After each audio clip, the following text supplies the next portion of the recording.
Hey everyone, welcome to Dragonmount. I'm Thom DeSimone, and I'm going to be hanging out with you today, and we're going to be doing our too long, didn't read TLDR version of Das de Mar, which is the 7th episode of the Wheel of Time show.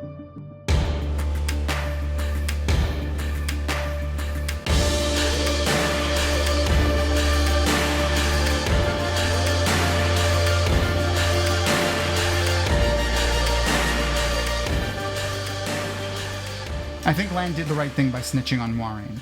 And I say snitching because that's what everyone is saying on social media. I think he just helped Maureen even though she didn't think she needed the help. Obviously, when push came to shove and she confronted him, when he said you needed help and I knew you couldn't do this by yourself, she didn't correct him and she accepted it. She knew she needed help. She's not going to be able to do this all by herself.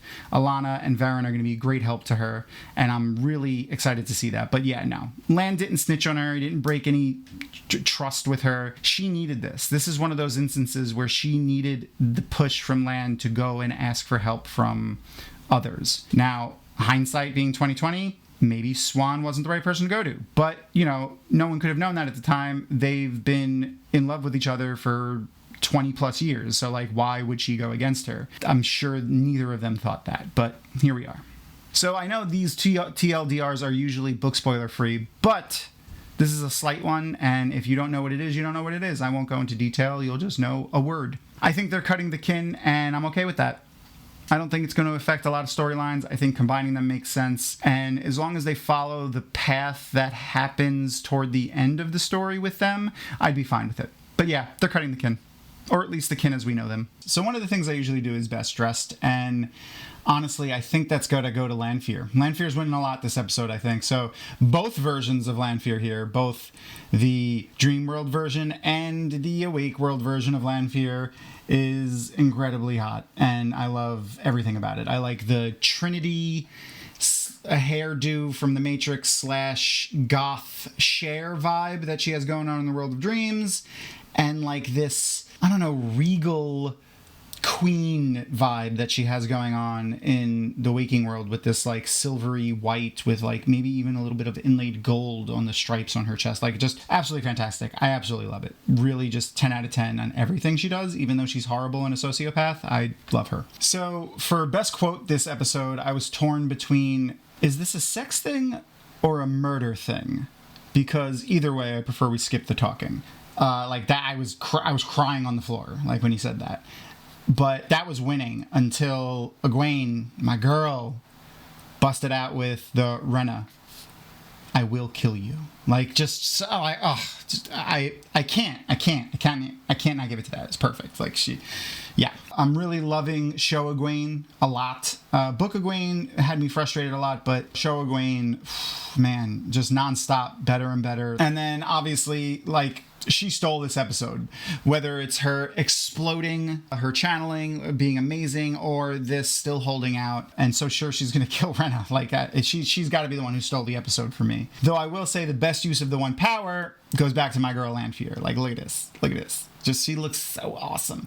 Even though Rand's cutting of the of Maureen's shield, and probably difficult for him to do, this was great. Like just the sheer force there. But it's not even just her doing it, it's the implication of everything else. Like this is how strong she is comparatively to the other Damane, when that one Sul'dam was like, that was very powerful blast that you did to the one prior.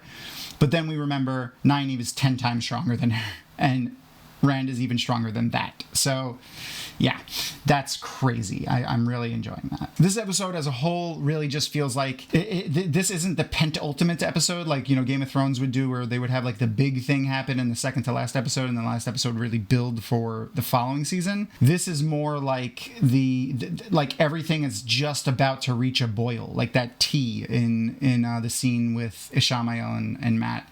Everything's about to boil over. Rena's pissed at Egwene. Egwene's still holding out. Ingtar wants to leave. Loyal has a plan. Nynaeve and Elaine collared a Sul'dam.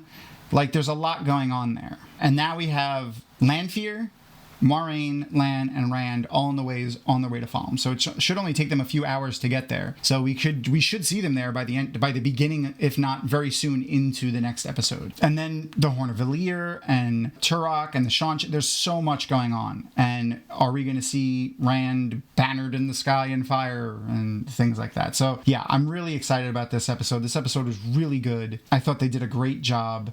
The only thing I'm a little iffy on is this fight between Siuan and Maureen, where they're going with it. Earlier, before they actually fought, I thought maybe they were staging this, like they were like pretending to fight with each other, like so publicly, so that like when eventually Rand escaped, which was going to be planned by Siuan and Maureen, that, you know, Siuan can deny, you know, involvement because look, we were fighting and obviously she went against my wishes. But no, they were really fighting and she's really mad. So that's going to be an interesting future relationship between the two of them, and how they repair and or don't that will be interesting for me, at least. The other thing that I want to point out is them collaring the Suldam, Nynaeve and Elaine collaring the Suldam. Does that mean the Suldam can channel? Like, it wouldn't work on someone who can't channel. So why would collaring the Suldam work? That's going to be an interesting thing in the next episode for sure. All right, well, that's really all I have for you in this episode. There wasn't a real lot hot takes and stuff. I think a couple of them will get some people angry, but we'll see. And if you're interested and are okay with book spoilers, please go and check out our deep dives or long form reviews of each episode, which you can find up on our YouTube channel. And until next time, may you always find water and shade on the slopes of Dragonmount. Peace. And that's our show. Thank you so much for watching. And as always, please subscribe, hit the like button, give us a thumbs up, or leave us a comment. We love comments, especially positive ones. And if you have any friends that are interested in the Wheel of Time, please share some of our videos with them. And as always, a huge thank you to our sponsor, Tor Books, as well as our amazing Patreon community.